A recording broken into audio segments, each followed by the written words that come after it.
Hey everybody, Bobby Medina here. I am here with my good friend and trumpeter, the great John Daniel today, bringing you guys some fun and exclusive content here. John is the professor of trumpet at Lawrence University.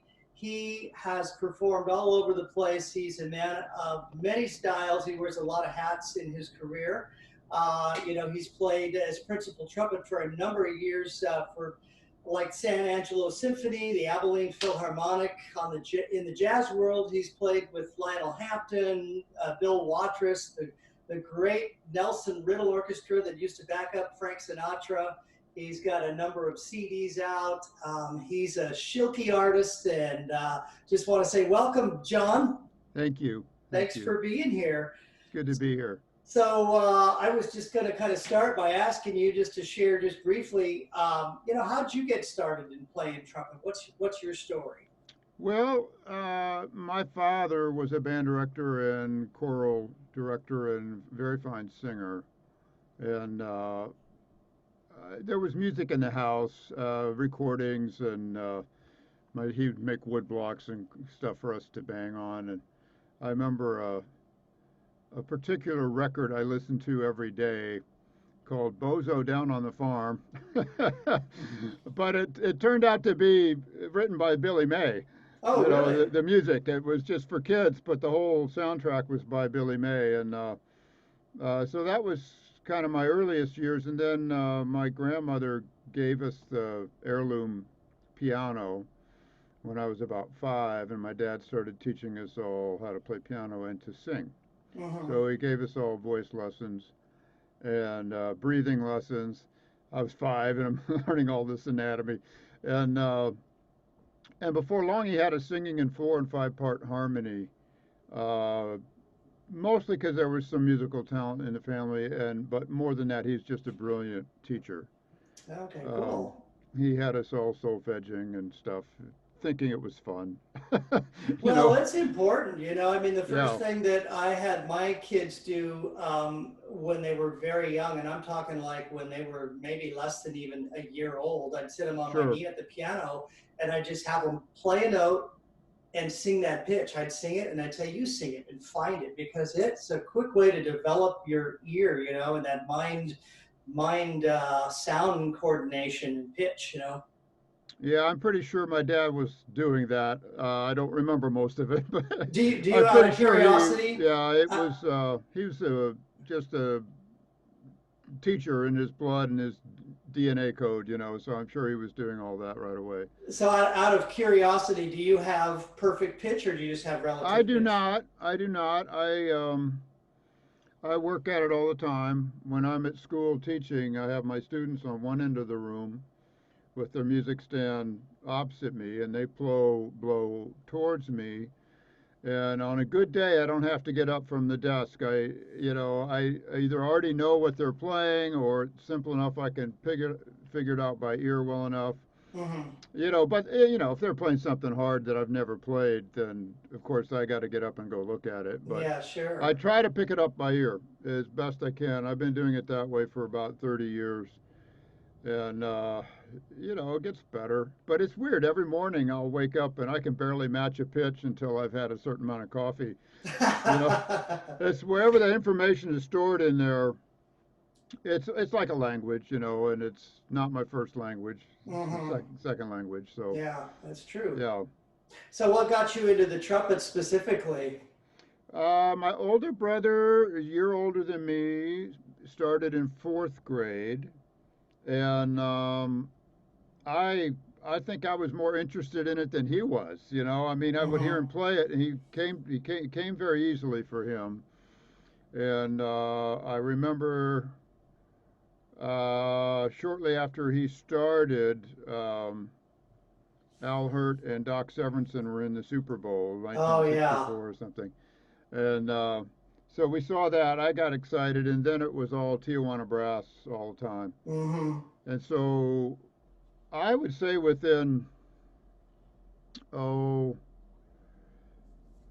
6 weeks, or certainly 6 months of starting on the trumpet, my family started doing Herb Alpert music. Mm-hmm. My dad played guitar, and my sisters played maracas and claves, and my mom played piano, and my brother and I played trumpet. And shortly after that, we were at that point. My dad was teaching Spanish in high Oh, school, really? and yeah, so we were. He grew up in Raton, New Mexico, Really? That's and close to where yeah, my father's from Trinidad, Colorado, so it's real close to that yeah, that area. is close. Yeah, no, I know that area.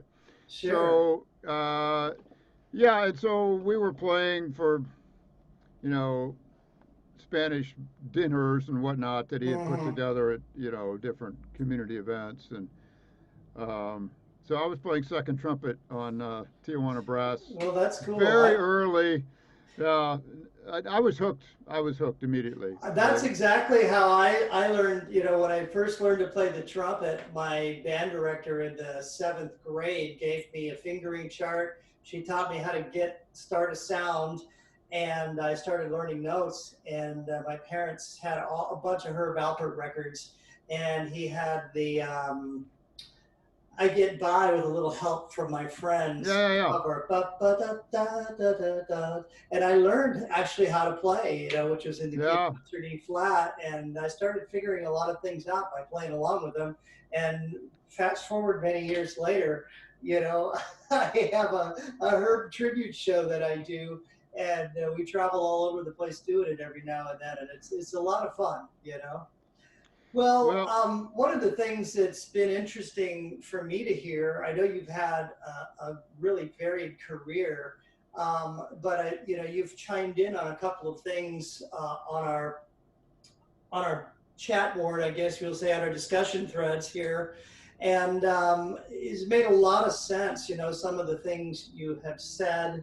I have, and I'll just tell everybody the way I got to know John Daniel is through his book. He's got a great book out. It's called Special Studies for Trumpet, and it's got a lot of real interesting stuff in it. And John was kind enough. He didn't know me. He signed it and put an inscription in it, and it was kind of cool because it's got a lot of really intricate, difficult stuff. And I'm particularly interested in a lot of things that have to do with the mind. And I know you have a couple of, actually more than a couple, a lot of things in there. But something that caught me was your uh, a little piece in there that you wrote called "Commitment to the Moment." And I wonder if you could just elaborate a little bit on sure.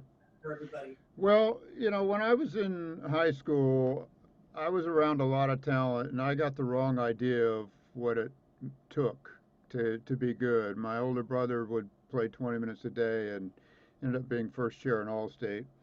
And my dad was a super smart guy, could do anything he wanted. And I just got the wrong idea of what it took. And so I would kind of piddle around for an hour in the morning, but I didn't like to warm up. I just would play a little bit of warm up and then I'd go through all my lesson material.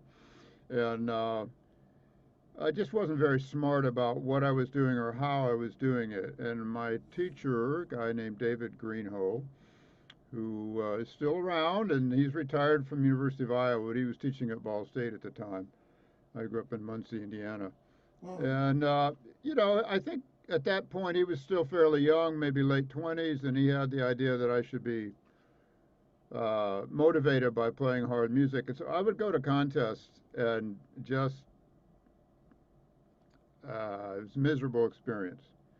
When I go to high school contests, I would go and play very poorly mhm. and give in to the nerves, just give in to it. And it was almost an out of body experience. I was so um, I just didn't want to be there, Right. and which was really sad because there's nothing else I wanted to do but play the trumpet. But Mhm.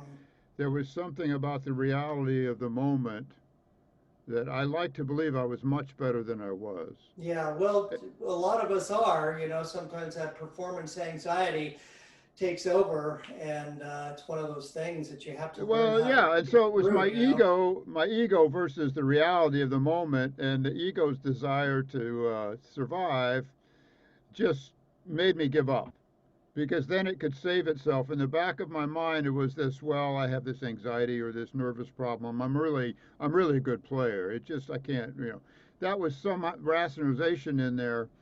And then I was a competitive tennis player, and I saw some similar things going on in the tennis court. And I finally realized one day playing tennis is that if I didn't beat myself, I might have a chance. And so Hmm. I was one of those guys you hate to play who just kept the ball in play. Didn't matter what happened, I pushed it back, pushed it back, pushed it back, and put the pressure on the opponent to hit winners. And I started beating people who were much better than me. And then I applied that to the trumpet, which is just stay in the moment. Try as hard as you can. Do not give up on this note. Do not give up on this phrase. Do not give up on yourself. If you're no better than that, that's okay. But accept everything. Just deal with it. Hmm. And as soon as I started doing that, I started making progress. I started playing in church every Sunday, writing descants for myself to make it more challenging than just Hmm. playing hymn tunes. And it turned me around where I had a way out. But so for me, this idea of committing to the moment is a way of channeling energy. And rather than call it nerves or anxiety, I just call it excitement or Hmm. energy. You're Hmm. gonna getting ready to play, and yeah, you might feel it initially as some form of fear. You might feel it initially as some form of self doubt, but it doesn't have to stay there. You can focus it into playing well. Sure. You can focus it into concentration. It's really what it's about. Well, and it's also a little Zen-like, right? You're right there. This is the moment. And a lot of people, we project things into the future. We look back at the past, and what's happened in the past really doesn't have to affect you if you don't let it. And what's going to happen in the future, well, we don't really know. So the smart thing is to commit to the moment and be involved in it, and be involved in the action that you're Well, taking. that's right. And I think a lot of us, our initial relationship to the instrument and music is so adolescent, it's so competitive and worried about how we stack up to other people. And we have to get into a situation where our relationship to the instrument and to our career and to making music is healthy and sustainable Right, and empowering right. and all those things. And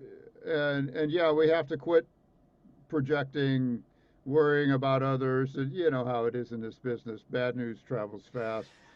Yeah, And I mean, sometimes there's the highest. I was just having this conversation with my wife yesterday, who's not a musician at all, and I was saying to her that the highest compliments that I can give trumpeters or music or other instrumentalists is not by calling them trumpeters, but it's by calling them musicians.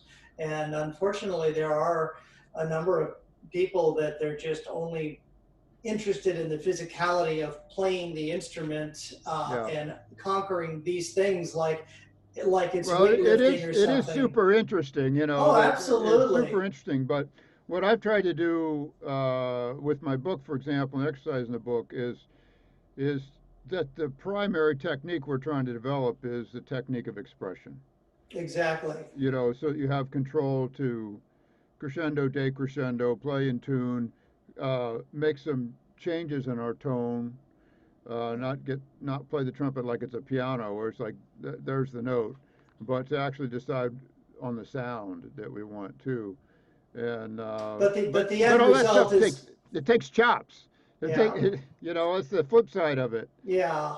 Well, the end result is musicality, but you're absolutely right. And it's finding that balance, how much do I work on these weak spots? How much do I spend time on repertoire or music or whatever's coming up? And that varies for all of us because some of us may be on the road playing every day of the week almost. Some of these guys are like Paul Barron the other day, he was talking about, he does shows night after night after night after night for months and months on end, and others of us, are playing a couple, three times a week, maybe less, maybe a little more.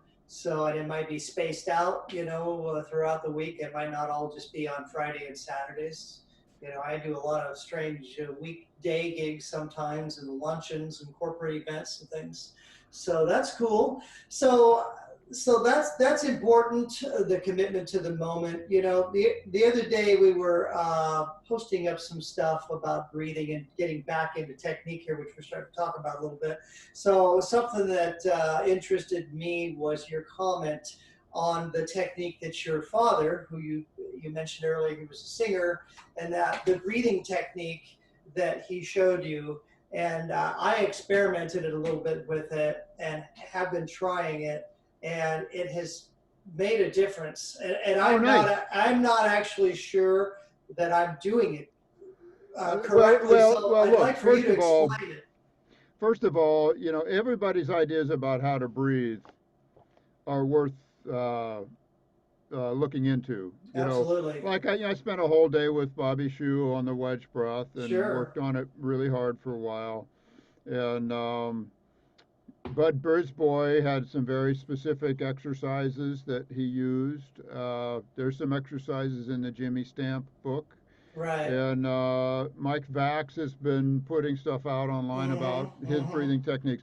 I think anytime we do anything like that, you're getting a mind body connection going that's good. And I'm reminded of Tiger Woods when he was a kid liked to imitate all of his favorite golf swings. Like he could imitate Chichi Rodriguez, he could imitate Lee Trevino. I mean, really. And Mm-hmm. Roger Federer is that way playing tennis. He can imitate all of his opponents' swings Hmm. and mannerisms on the court, and he can imitate a lot of the women. It's hilarious to see, but the point of that is you gain insight, and probably the most profound thing I've ever told any student to do with their breathing is experiment. Exactly. Try some things, because you've got to get out of your habits when they're not working. And as far as my dad, he had a vocalist's idea about breathing, and he wanted to take in as much air as possible and let the note just kind of float on top of the air that's in the body. You don't really blow when you're singing. It just sits there on top of the breath, which kind of expels itself. And so for his money for singing, he just thought the more air you can get in uh, as easily as possible, the better. And so he always talked about just making the diaphragm move down. It's just you got to move it down. You got to move it down. You got to move it down. And so that was his thing. And then he would actually take a tape measure to his belly button and see how far it would go out. Now, I discovered that my body doesn't work that way. I'm not going to expand down there uh, outwardly. But I finally got a hold of an Alexander Technique book that described what it was that he had taught me, which is you've got your diaphragm, which is your inhalation muscle, and it's dome shape, and then you've got all your guts and innards, and you Mm-hmm. know, and then below that you've got your pelvic floor, which is a bowl shape, and it's the opposing muscle group to the diaphragm. So in order for the diaphragm to really move down, the pelvic floor needs to relax, okay, and have room to move down as well. Right. And so, like, there's an exercise in the stamp book where he has you put your knees together and lean all the way over your knees and try to Yeah. breathe. Well, the only thing you can use is your intercostal muscles around your ribs, and you can't get in much air. Right. You just can't. And then if you start coming up, you can get in more, but it isn't until you spread your legs apart, like you're in the Mm-hmm. restroom, that your diaphragm isn't pushing against so much stuff, where the pelvic floor can actually lower. Mm-hmm. And so, just to demonstrate this, now I'm sitting down. It's a little easier standing up, but it tells you an awful lot about how to sit properly. Um, but this is a 6 liter bag. Okay, and I'm 62. I'll be 63 in a couple weeks. And I think at my age, I'm supposed to have 3 or 3.5 liters of capacity. Okay, and I've played a bit today. I went for a run today, so I'm hoping this will be easy for me, but you never know. We'll see.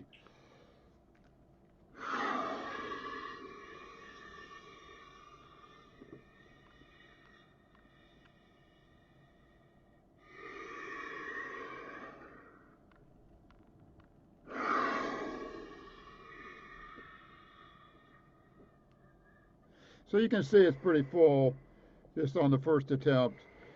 I've actually split the seams on a couple of these, and I quit Nice. buying them. And then that was about 10 years ago, and I thought, I wonder, I'm getting old. I better Well, check it. So I well, bought I've another one. I've seen And that so that it made me think it's more about technique than it is lung capacity. Mhm. Well, it could be. I'm smaller. I mean, some people are just bigger and they have longer lungs or wider lungs or whatever, and they just have a bigger capacity. So I think that it's definitely a plus, but it's not an end all. If you're Well, it's playing really I efficiently. don't think it really has anything to do with how much actual liters of air you get in. It's the elasticity of the tissue and the toning of the various muscle groups working together so that nothing has to work too hard, so you can Well, stay relaxed. you just hit on something that I'm big into, and one of the posts that I put up had to do with routines, and and I'm not talking playing routine. I'm just talking about staying in shape, healthy Right. routine, and I exercise almost every day of the week. I got a big stretching kind of yoga and calisthenic, tons of all kind of different sit-ups, and I run like you a little bit. I don't run like 10 miles or whatever, but maybe a couple of miles, sometimes just a mile or whatever.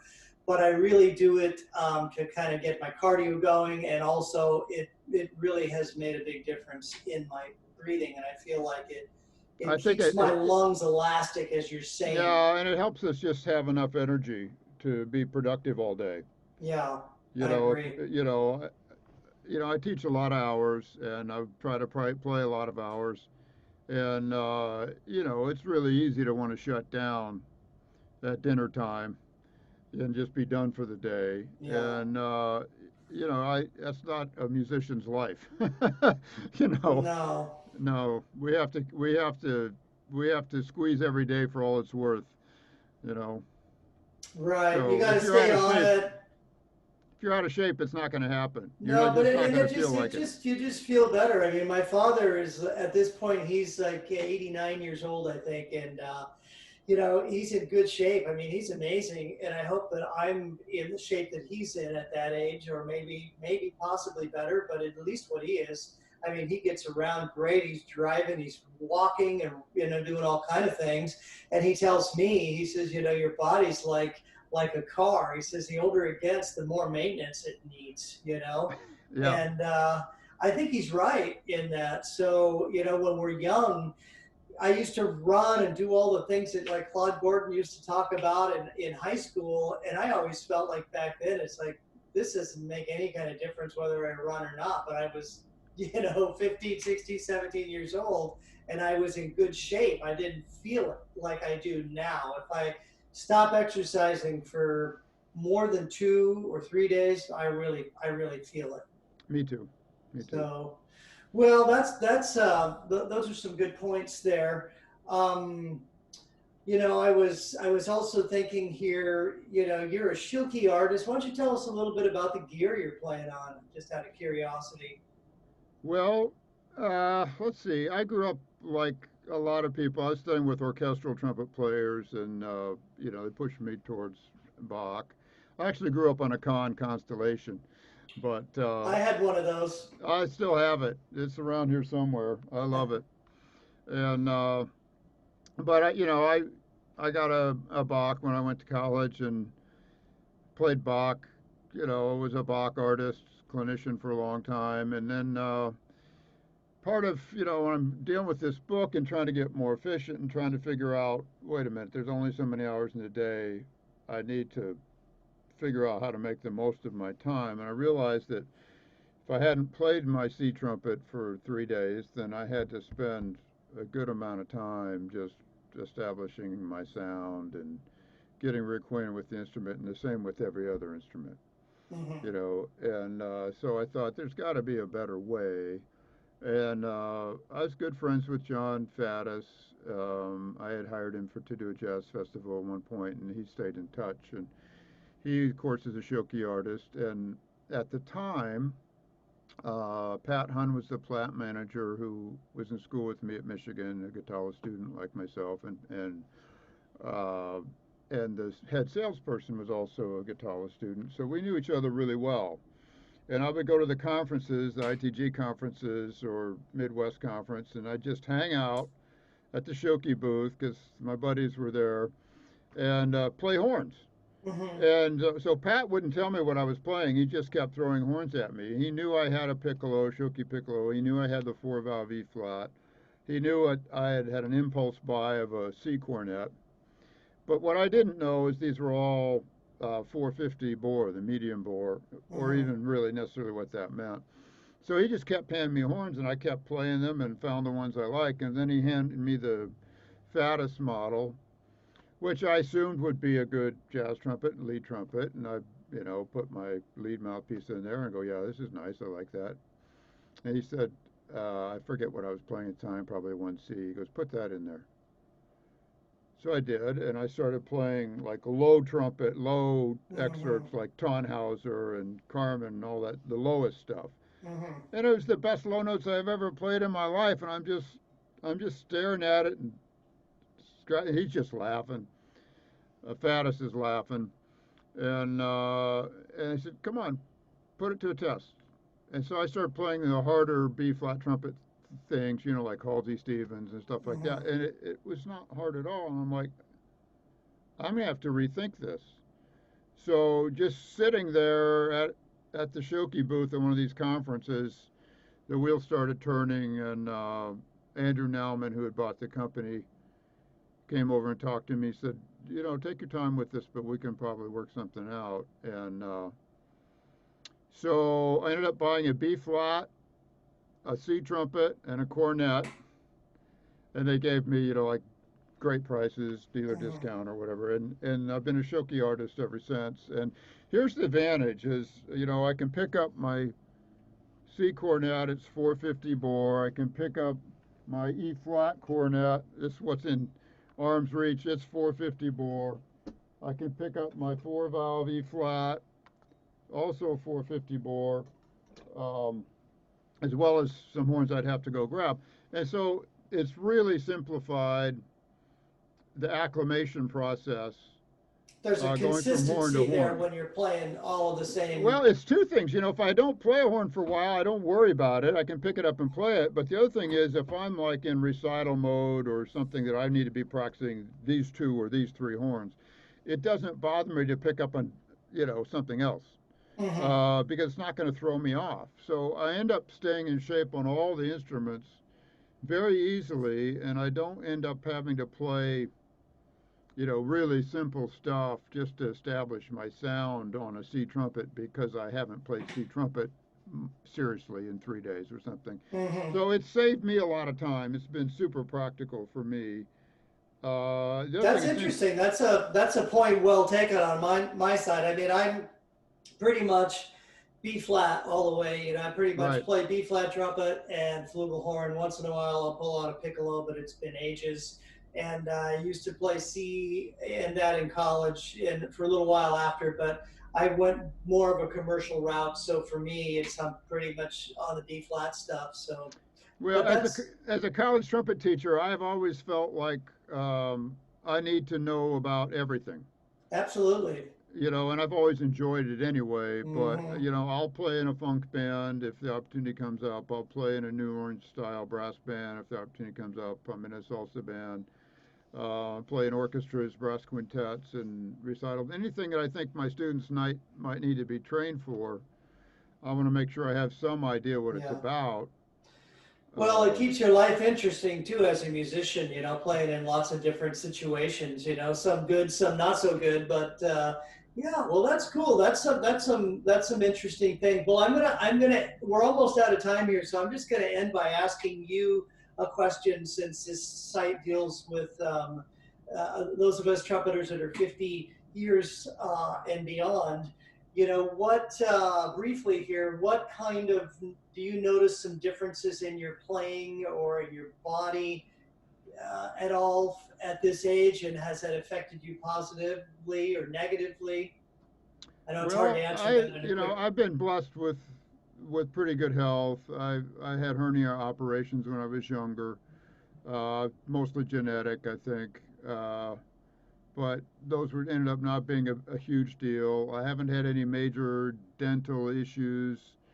Um, I know people have been through hell. I know, absolutely. Well, that sounds like I'm kind of in the same category. I've been really lucky health wise. I've tried to take care of myself and moderate and exercise and do all those things. And those of us that are in that are luckier than others, but it does Well, take some work.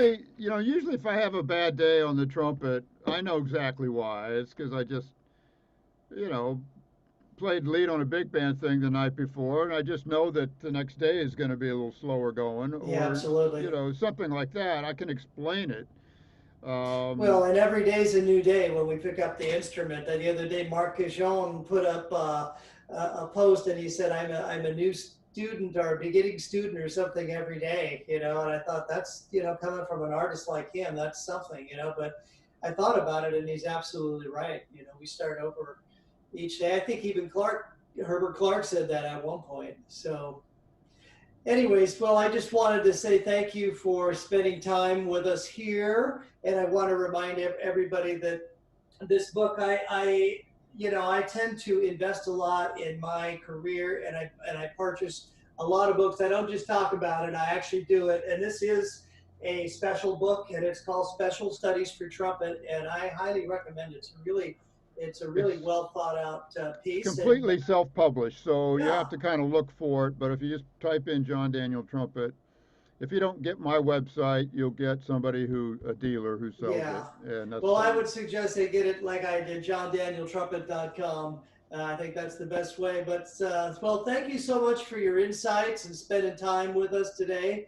I It's a really pleasure, appreciate it. and thank you so much for starting this Facebook group because oh my God, the great players you have on there, and just the sense of camaraderie about sharing good ideas and respect for each other's successes and careers. And we all know what kind of sacrifice has Absolutely. gone into this and the level of passion that we all have in common for making music and playing. And I think there's just, we're not competing with each other because we've all played. It's all Sure, good. absolutely.